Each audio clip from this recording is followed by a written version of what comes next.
Welcome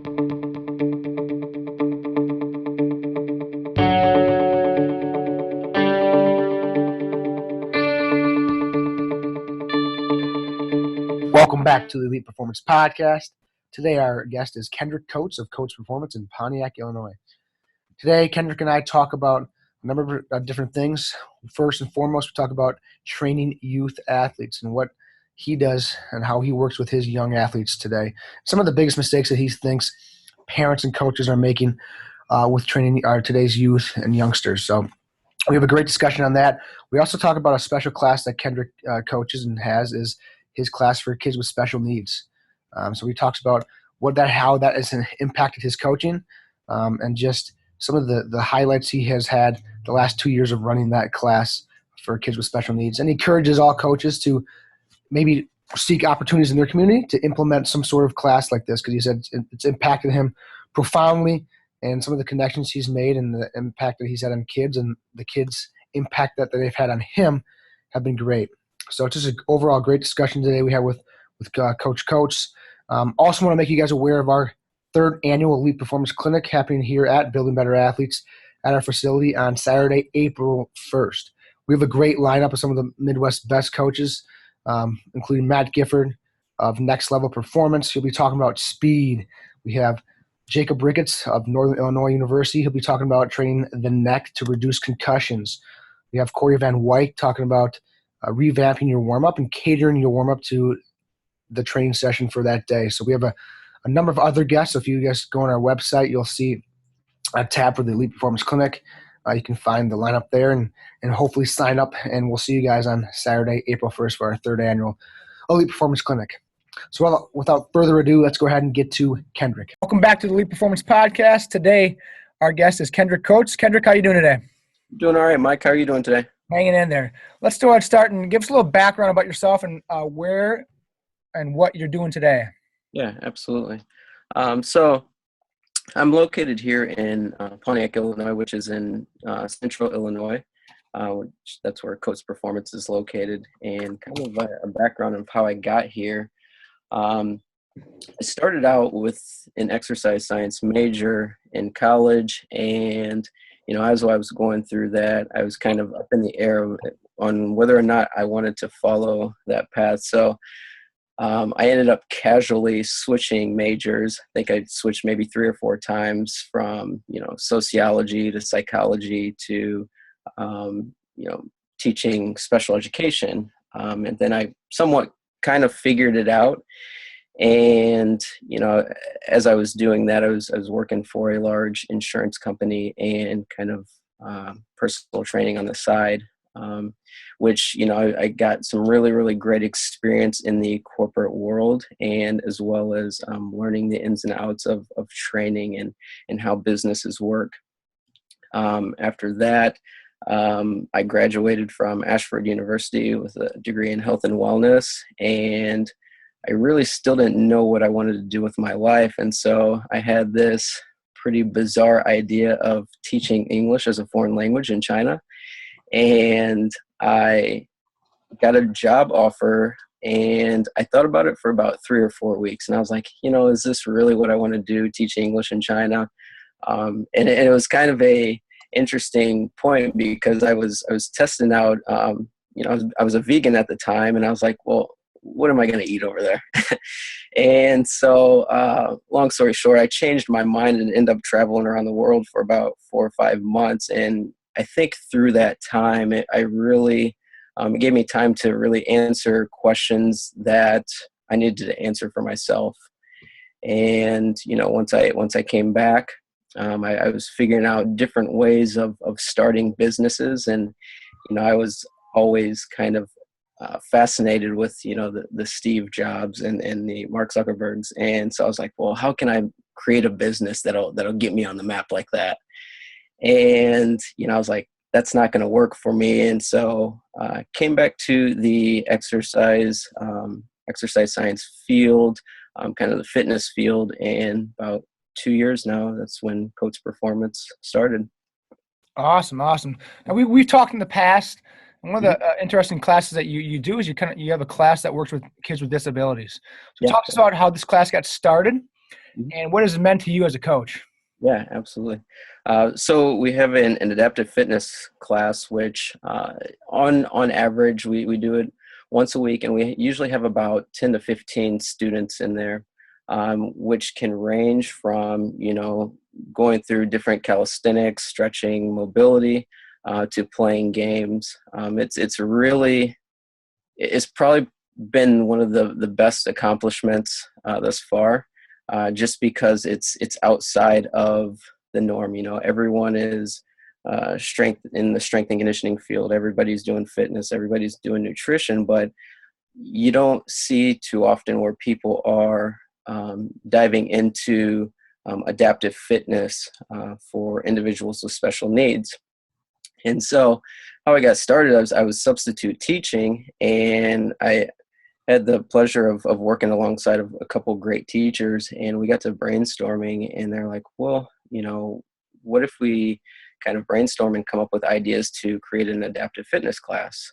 And from me being in school and having already had an interest in wanting to teach education, I was like, that is perfect. I get to um, dive into fitness and work with individuals with special needs. And so we started that I believe it's almost been about a year ago, and it has touched me in more ways than I would have ever imagined. One example, we have, a couple students that have autism, and when they first came into the class, I could tell they were very, very uncomfortable and they were unsure. And so, the cooperation wasn't there at first, but over the course of, a month and a few months, they started to open up a little bit more.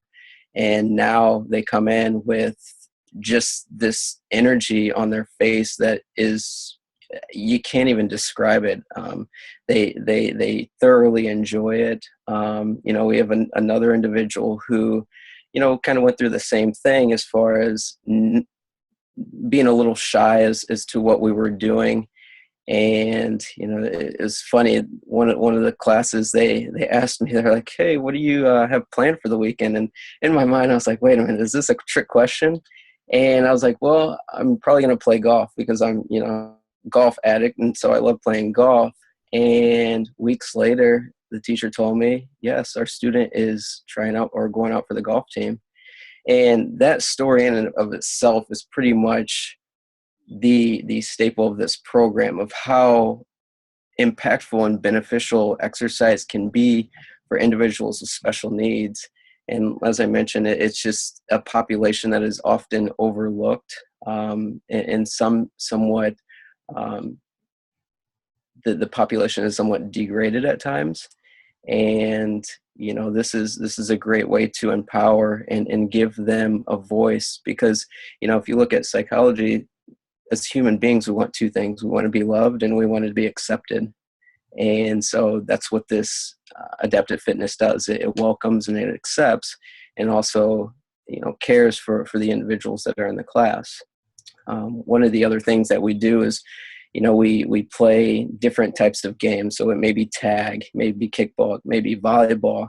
And some of the kids, when they're done with the class, it looks like they just jumped out of a sauna because they are just like dripped in sweat. And I often joke with, people. I was like, "Hey, if you want to see some real agility training, come to this class, because these kids are all over the place. They're running, they're juking and doing this and that." And so it's unbelievable, and it's something that I think more and more people should look into, as far as when it comes to the fitness industry and strength and conditioning, because I definitely think it's a need.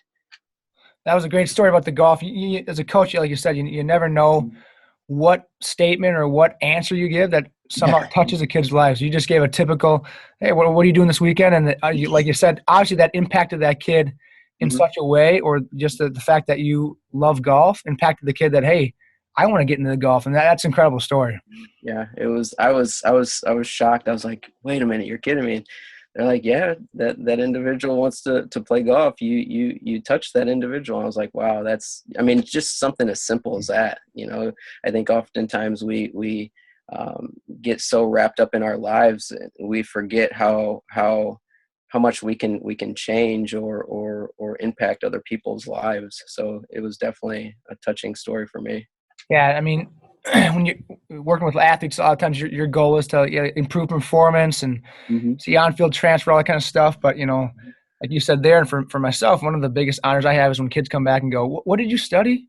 Because they want to study that. I want to do what you do. I'd love to just be. I love being here, being in the gym for 4 hours a day. I want to kind of pursue the path that you did, and they ask questions about that. And like you said, that's more rewarding. And I think like you touched upon, some of the rewards you get from this class is got to be exceeds what you can typically get in an athletic environment.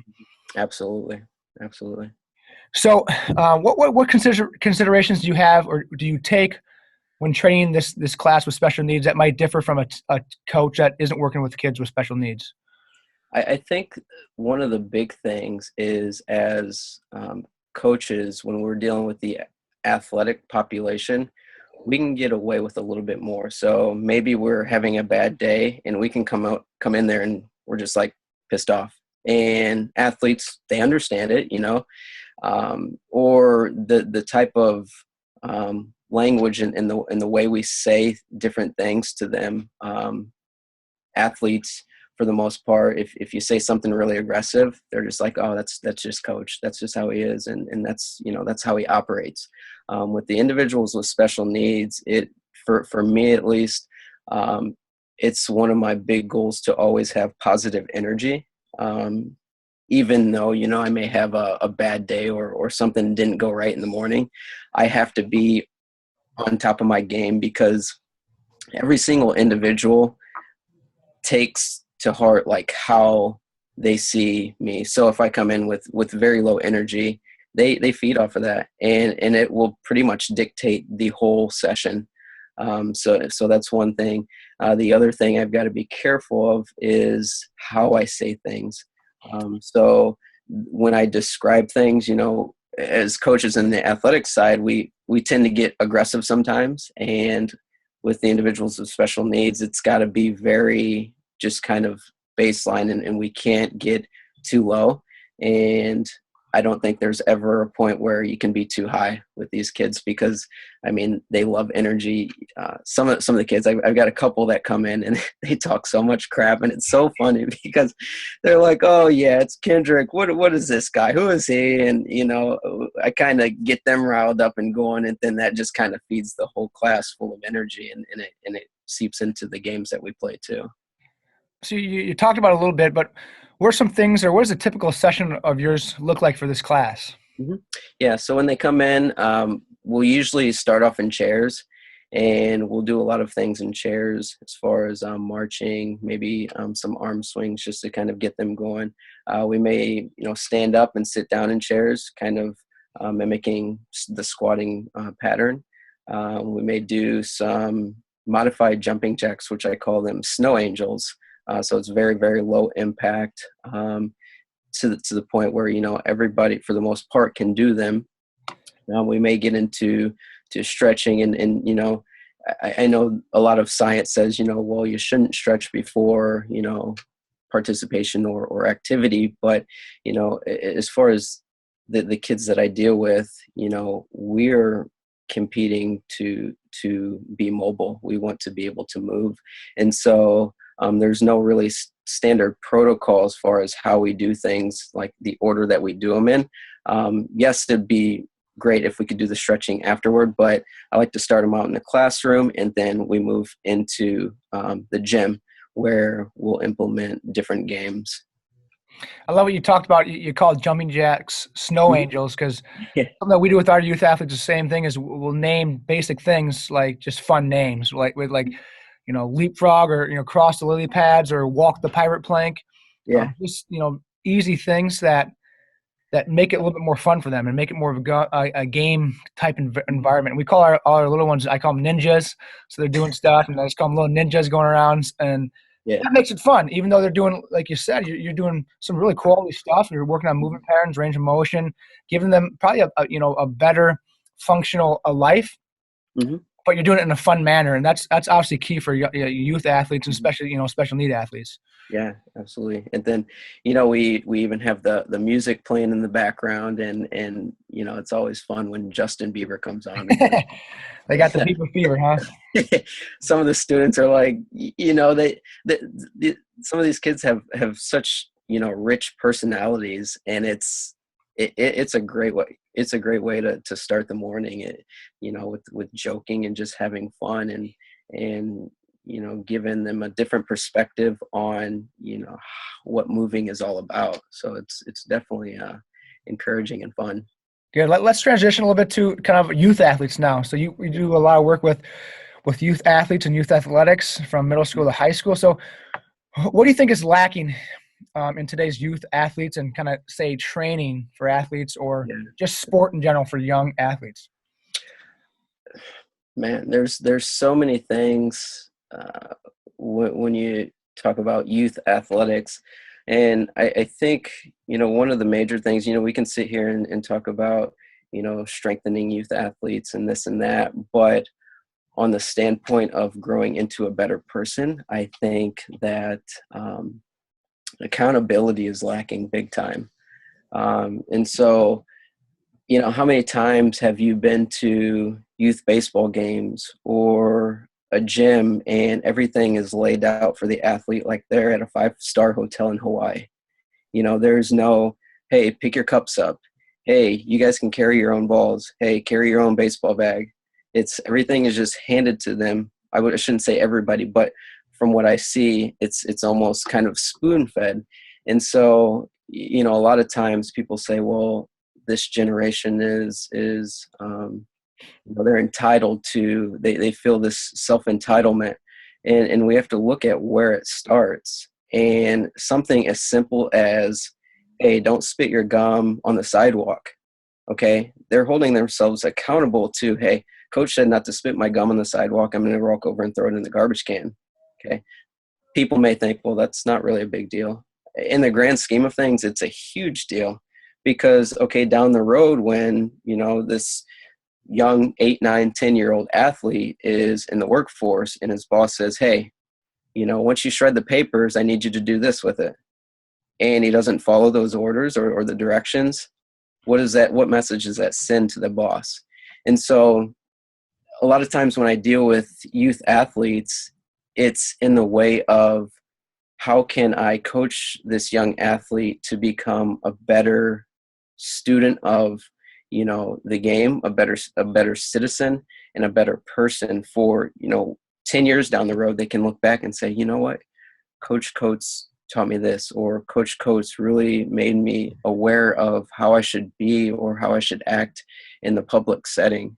I think the other thing that is lacking is structure. So, we're in this era of, youth kids play 5, 6, 7 games Saturday, and then come back on a Sunday and play 2, 3, 4, 5 games.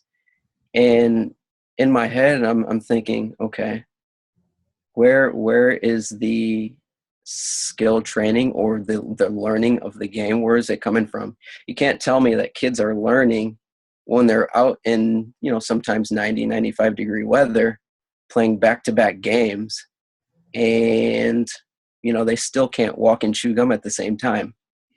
And another thing, I always think it really turns into coaches. It becomes, hey, I've got this stacked 8U or 9U team. Yeah. I'm the best coach around. So it becomes, hey, I walk around with my chest puffed out, and this arrogance of, coaches think they've got the best sauce around. And like I said, the kids can't even walk and chew gum at the same time. So then, games are over and whatnot, and injuries, you think of injuries, and the parents are like, well, how did little Johnny or how did little Susie twist their ankle? We've been playing so many games, they should be trained for their sport, right? And it's opposite. What these games are doing to youth athletics is, one, they play these games, and regardless of what place you get, 6th, 7th, 8th place, you're still getting a participation trophy. which I think is pure rubbish. I don't think it's, in my opinion, I don't think it is teaching kids the right thing. Um, and then on top of that, it's become glorified. So it becomes parents bragging about, hey, my son or daughter just went to Florida and played in nationals. And then we're talking about 8-year-old kids. Okay. I mean, I don't think any 8-year-old kid needs to be traveling across the country to find competition. Okay. This is a developmental stage from, I'd say, 8 years old to maybe 15, 16, 17. This is developmental stage. This isn't, hey, let's get ready for, the NBA or MLB. And so it's a topic that just frustrates me every single day, because I just see so many things that could be changed. But I don't know if it'll necessarily be changed because it's turned into a business. Yeah, it absolutely has. And it always, like you said, it humors me when these kids, like you said, 8, 9, 10, you like, really? You have the best 10U team around? Yeah. Anyways, if that's what you're gonna like hang your hat on, what you did at 10 years of age, come on, Yeah. you need bigger priorities in your life, And then, what happens is there's more often than not, those kids that are successful at those ages are long gone. Where are they when they're in high school or college? Mhm. Yeah. Like you said, they get burned out or when something happens along those lines. And success at those levels, it comes down to who's furthest along in maturity or puberty. Like that's it.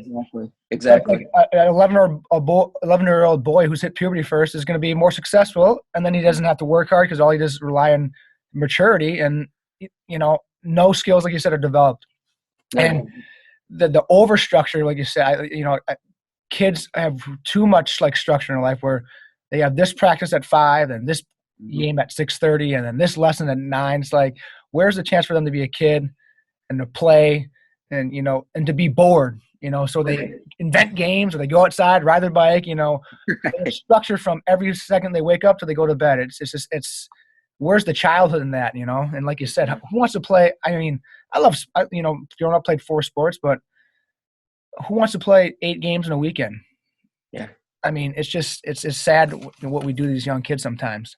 It's just it's backwards. And in bigger cities, this is what it's turned into, because in bigger cities you're dealing with 2, 3, 400,000 kids in a given area. And so in order to compete on a team, they somewhat have to specialize, because that's what it's turned into.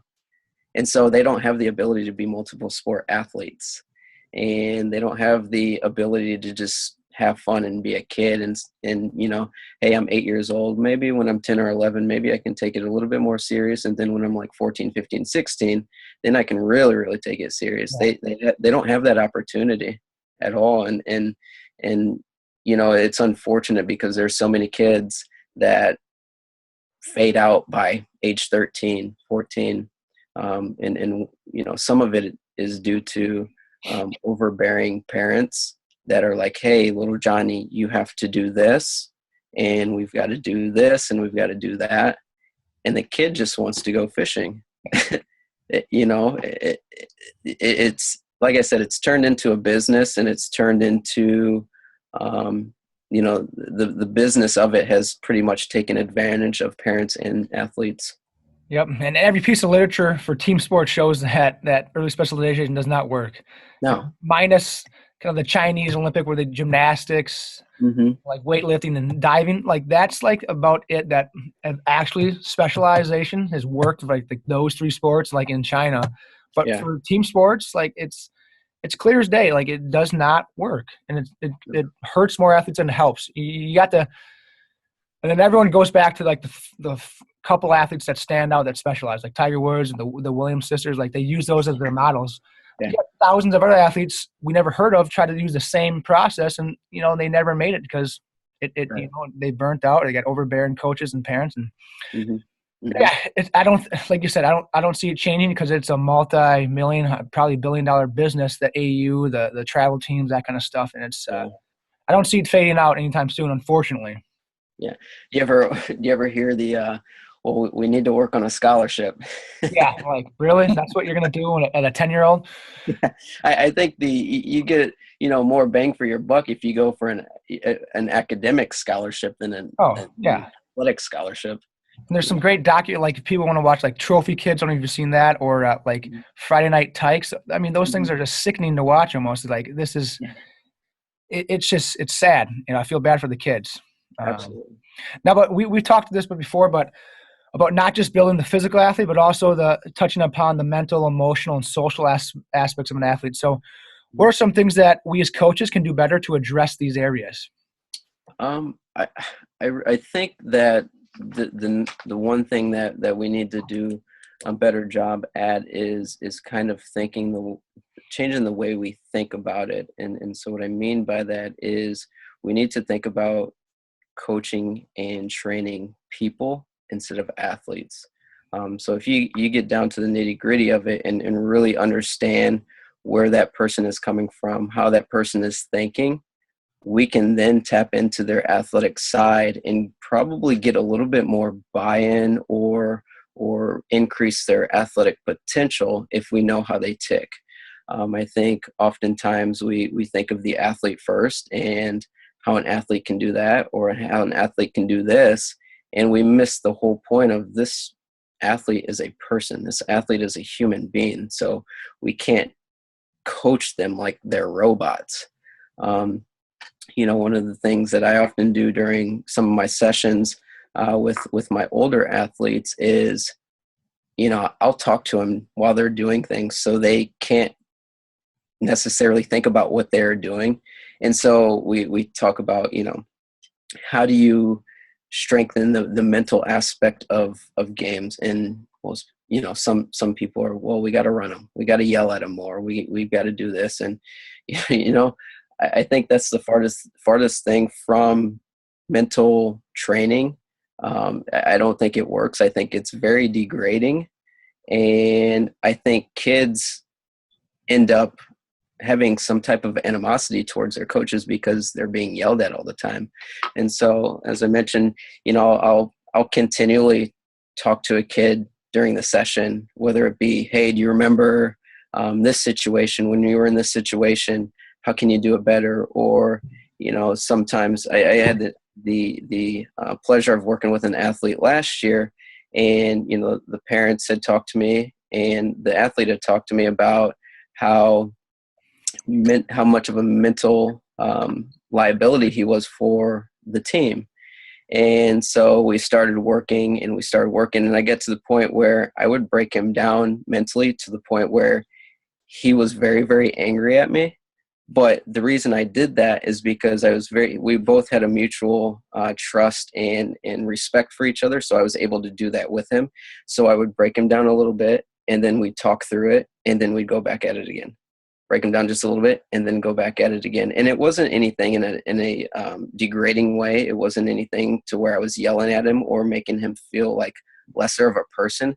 It was more so of knowing what made him tick, knowing what his weakness was, and playing on that weakness to try to better him. So then once he got into the season, he was better and he could handle those situations. So fast forward now, there hasn't been any issue with mental toughness at all. So that's like probably one of the coolest stories because, at the time, very, very tough. It took a lot of patience. I mean, it was weeks on weeks on weeks on weeks. But, like I say, if you take the time to know people, they'll take the time to respect you. And that's a big thing. And I got the time to know him and who he was and where he was coming from. And so we could tap into the mental aspect of his game. And I think that's something that's lacking. There's a lot of coaching and training going on out there where it's, hey, this is what it is and let's do it. Okay, well, what about, do you even know your athlete's name? Does he have any brothers? When's his birthday? What's his favorite music? When's he go to sleep at night? When's he wake up? Things that play into athletic performance that are often just kind of thrown out the window because X's and O's are much better than, actually knowing people. Yep. Yeah, I mean, it makes me think of what's popular now is like the military or Marine type weekend courses that, coaches bring in like a Marine instructor for like a 2-day course. Like those 2 days are somehow supposed to simulate or, carry over to the fourth quarter, the last minute of a basketball game, like the mental toughness that's specific for that time. Yeah. It goes back to what you talked about. Like mental toughness is accountability in the small things. All those things Mhm. can add up. Like Mhm. you said, not throwing your gum on the sidewalk or picking up your program after you're done or putting your weights away. Yeah. Those are all components of mental toughness. Just Mhm. taking accountability and responsibility and ownership of the Mhm. little things.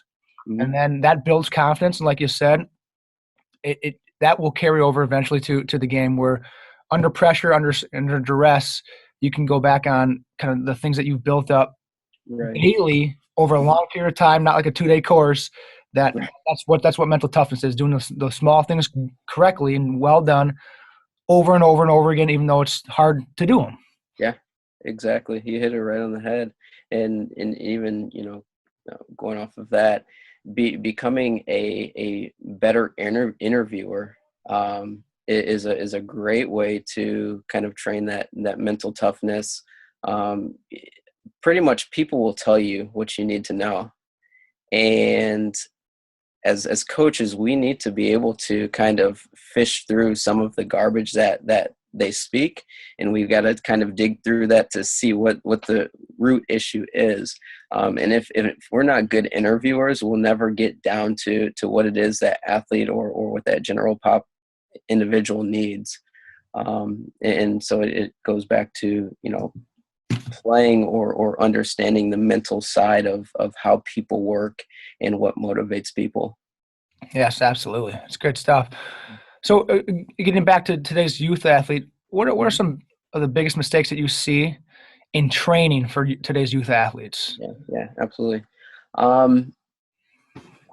The whole idea of more is better.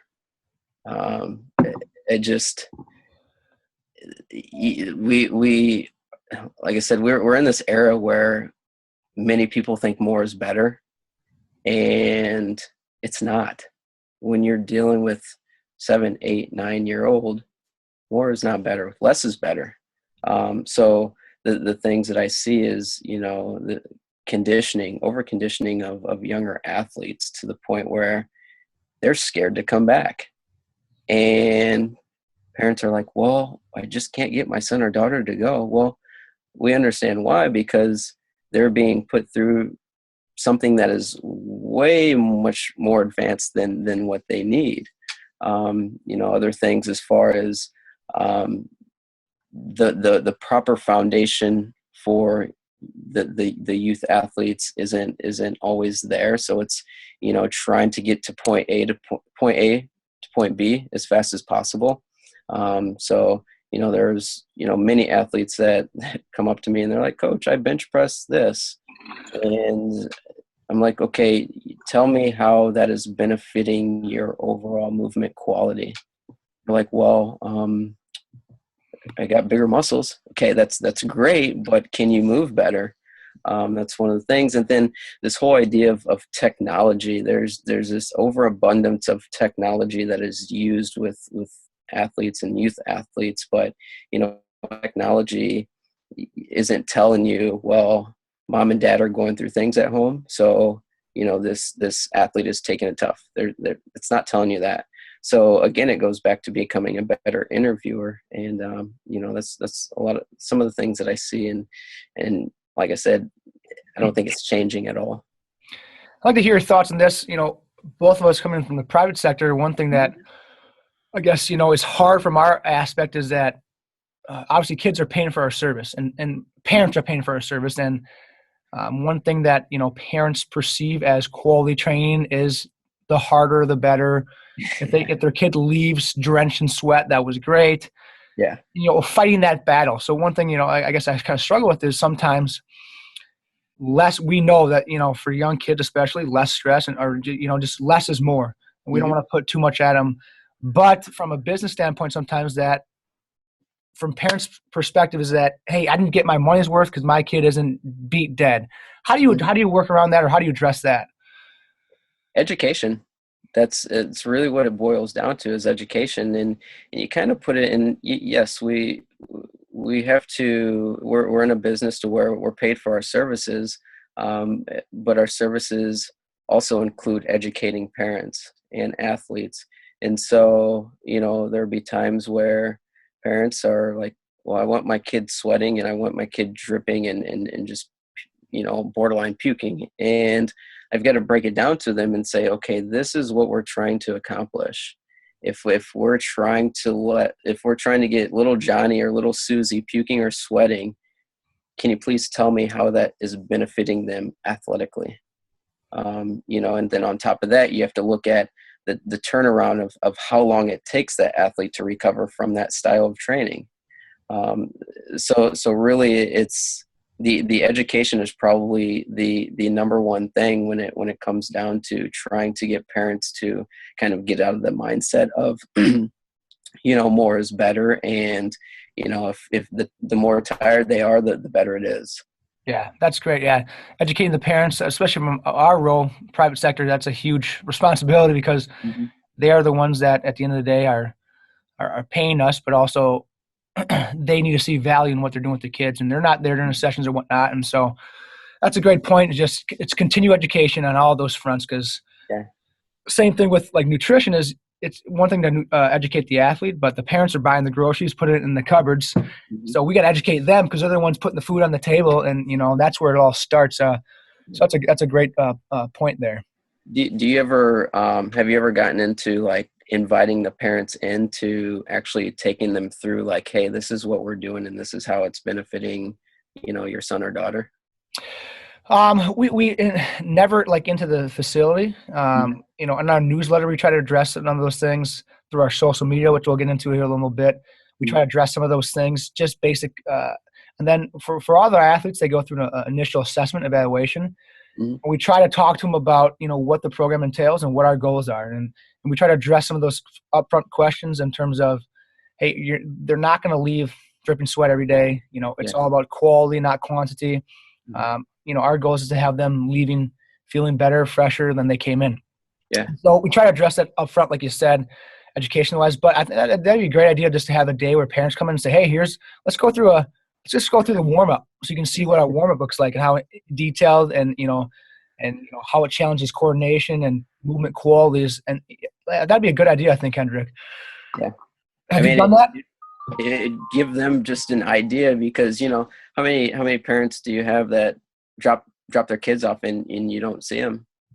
Almost all of them. Yep. Yeah. So they have no idea sometimes. Yeah. And that's a good topic to talk about, because I don't like to have parents there watching. Yeah. For the kids' sake, I think it puts more pressure on them, and it doesn't let them be themselves. And sometimes I'll have parents there and they'll be like coaching their kid. It's like, we're playing a game, dude. Back off. Let the kid experiment, or the kid's not paying attention. It's like, come on, he's a kid. So I tend to not like parents to be there. I say you can watch the first one just to see what it's like. But usually what happens, they'll go through the warm-up and they'll see, oh, this is pretty detailed, this is pretty specific. Mm-hmm. And then they usually book off. But I tend to not like parents there just for keep some of the pressure off the athlete and let them be more comfortable environment. So I don't know how you feel on that. Yeah, I agree with you. There are some, there's been a couple times where parents will hang around and check out to see what we're doing. And yeah, that's, I do notice that the athlete will sometimes look over at mom and dad or, do this. And you can see the whole shift of body language. They get very, stiff, and then it becomes, a mental game with, oh my gosh, mom and dad's watching me. I better not mess up because, they're bringing me here for a reason. Yep. So yeah. And then there's other times where in the past, there's been, parents that'll come in and try to coach the kid. And as a young 27-year-old, I've got to be, hey, look, you're bringing your kid to me for a reason. If you want to train your own kid, by all means train them, but please be respectable. Please respect what we're doing.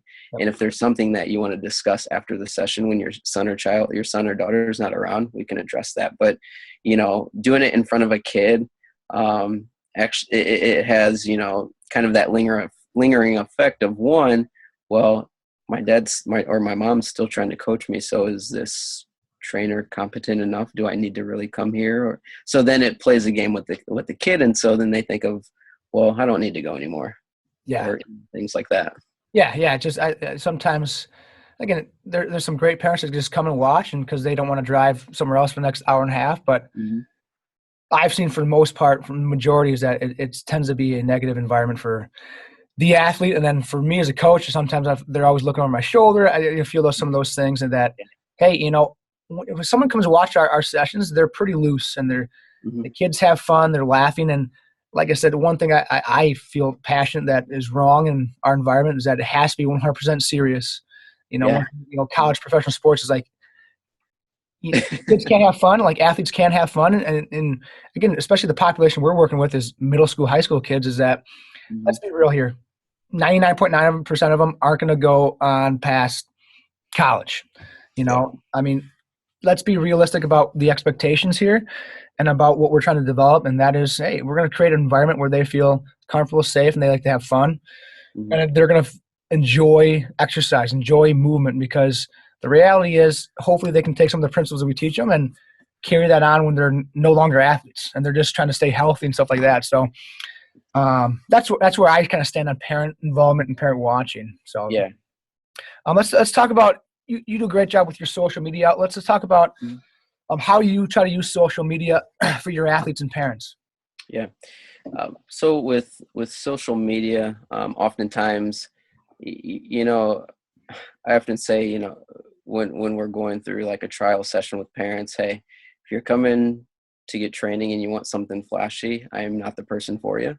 And I think, you know, some of the videos that I post on social media, there's nothing flashy about it. There's maybe a before and after, or I'll have a picture of the progress that athlete has made. So one, it gives the athlete a little bit of confidence, like, hey, I started here and now I'm here. And then it also gives the parents an opportunity to see how much progress that they've made. The other thing that I like to use my social media for is, you know, I have words or quotes that I do every single week. And I think on the aspect of being a coach, we're also leaders, we're teachers, we're mentors, big brothers, sisters. And so that's the type of tone I take behind, you know, some of the words and quotes that I use. And I try to make them as realistic as possible and cater those quotes and words to my athletes. You know, sometimes they may be going through something in their life, and, you know, some athlete may bring something up, and I'll come up with a word or a quote and try to cater it in that direction. I think that was one of the big things behind Coach Performance is we wanted it to be this thing of substance. I think that's something within our industry that we're missing, is everything is glamorized. Everything is, hey, look at what I can do with my athlete, and the substance is missing there. And so it's also a platform to where athletes may be having a bad day and look back on a quote or look back on the progress that they've made, and boom, that's their positivity that they needed for today. And so that's one of the big things that I like to do as far as on the Coach Performance Instagram page. That's awesome. That's good stuff. So let's go to our last three questions here, Kendrick. So give us 3 books that have had a big influence on your career, your coaching path. There's so many great books out there. Probably the number one would be Sports Gene. It's Inside the Science of Extraordinary Athletic Performance. That was by David Epstein. And I think that was probably one of the most mind-blowing books I've ever read. It takes a look inside of genetics, and which is something I'm just fascinated by. And I recommend that book for anybody within any field. I think there's knowledge to be gained in every single book, whether you're a sports performance coach or trainer, teacher.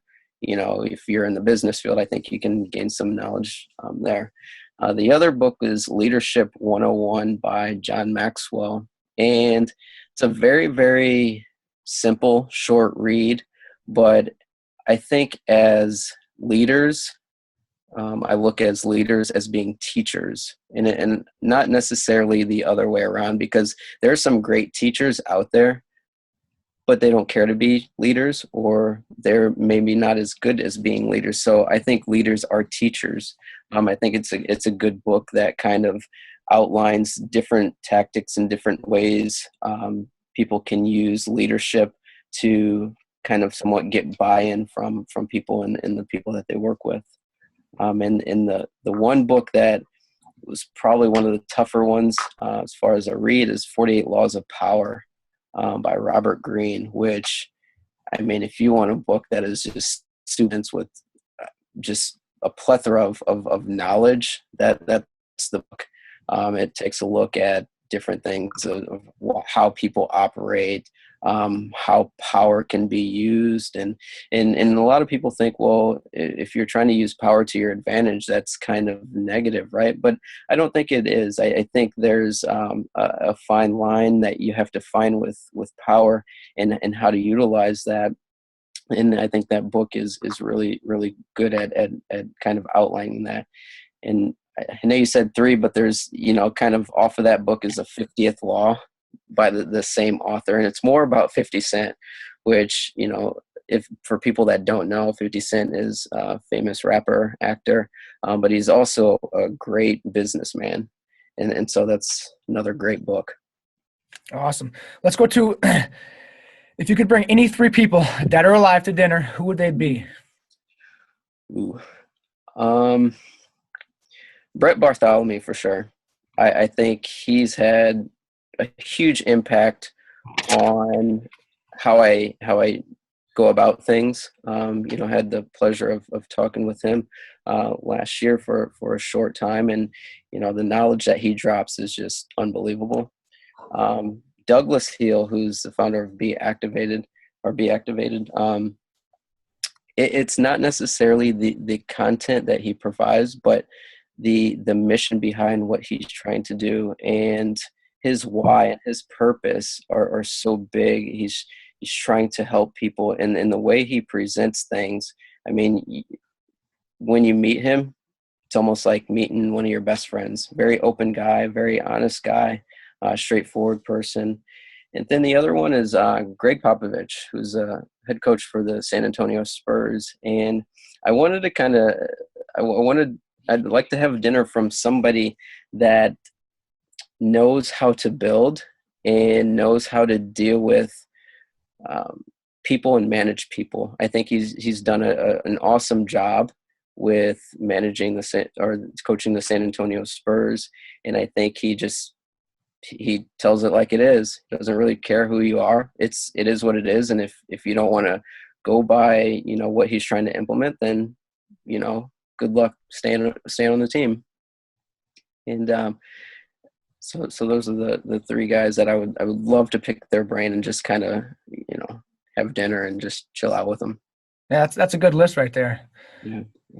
So where can our listeners follow you or reach out to you and find out more about you on our social media? Yeah.